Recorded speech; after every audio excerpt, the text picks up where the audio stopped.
Appropriately for a band that featured three brothers, INXS had their roots in a family act, the Farriss Brothers. The group came together while keyboardist Andrew Farriss, the middle brother, was attending high school with vocalist Michael Hutchence. The two formed a band with bassist Gary Beers. Simultaneously, guitarist Tim Farriss was playing in various groups with his friend, guitarist saxophonist Kirk Pengilly. Eventually, the two groups merged in 1977 with Jon Farriss joining the unified lineup as drummer. 2 years later, when Jon graduated from high school, the band renamed itself INXS, moved from Perth to Sydney and began to play the pub circuit. Within a year, the group landed an Australian record contract and released an eponymous debut on Deluxe in 1980. INXS and Underneath the Colours became Australian hits, leading the band to an American contract with Atco Records. In 1983, they released their US debut Shabooh Shoobah, and embarked on an extensive tour which, thanks to the hit single Don't Change, made them minor new wave stars.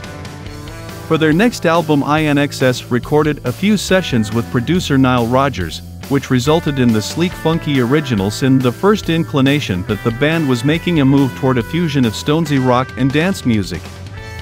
Original Synth made 1984's The Swing a minor hit, yet the group didn't have a genuine mainstream breakthrough until 1985's Listen Like Thieves, which climbed to number 11 in the US on the strength of the single What You Need. Listen Like Thieves laid the groundwork for Kick, the album that made INXS international superstars. Released late in 1987, Kick worked its way to multi-platinum status over the course of 1988 as 4 singles: The Number 1, Need You Tonight, Devil Inside, New Sensation and Never Tear Us Apart climbed into the US top 10.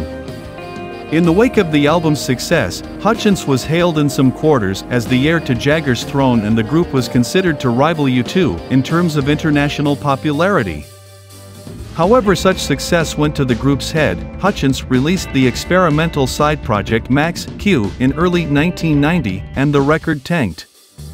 INXS follow-up to Kick appeared in the fall of 1990 to mostly negative reviews. While the album generated several hits including Disappear and Bitter Tears, only its first single, Suicide Blonde, reached the top 10 in the US, and the sales of X were disappointing when compared to Kick.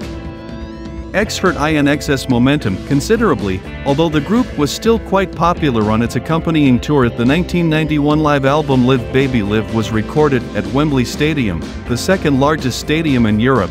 The group could no longer be considered in the same league as U2 or Rem. Hutchence continued to live a jet-setting lifestyle, dating Kylie Minogue and various supermodels, which did not wear well in the wake of alternative rock's commercial breakthrough in 1992. By the time INXS released Welcome to Wherever You Are, their most adventurous record, they were out of date in 1992, and even a rash of reviews that favorably compared the record to U2's Achtung Baby couldn't make it a hit. Full Moon Dirty Hearts followed in 1993 and was generally ignored. Following its release, INXS left Atlantic's roster, releasing Greatest Hits as their last album for the label.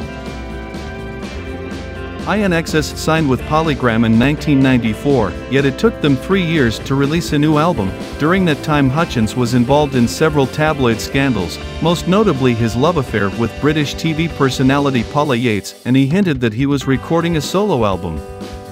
That record didn't materialize, but INXS returned in the spring of 1997 with Elegantly Wasted. While the album was greeted with poor reviews, its hedonistic dance rock was better suited to the late 90s than the early 90s, which made the record the group's biggest hit since X.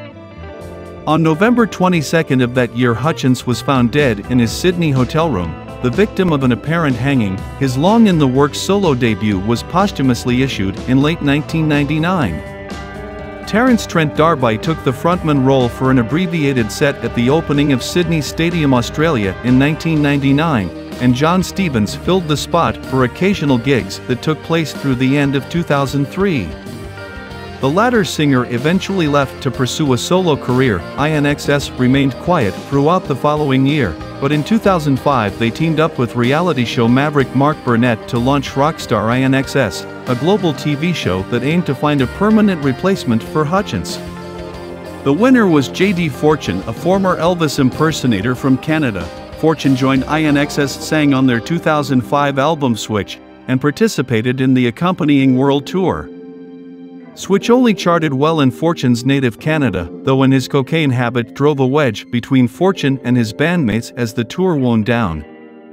Another period of inactivity followed. When INXS returned in 2010, they did so with a long list of guest vocalists, retaining Fortune as the official frontman but enlisting stars like Rob Thomas and Ben Harper to appear on their next album Original Sin, which featured reworked versions of the band's past hits.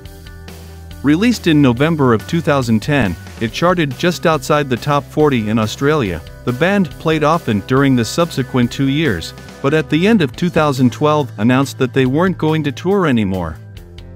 A miniseries fictionalizing the band's history called INXS Never Tear Us Apart aired on Australian TV in 2014. 5 years later, a documentary about Michael Hutchence called Mystify: A Musical Journey with Michael Hutchence was released, accompanied by a soundtrack.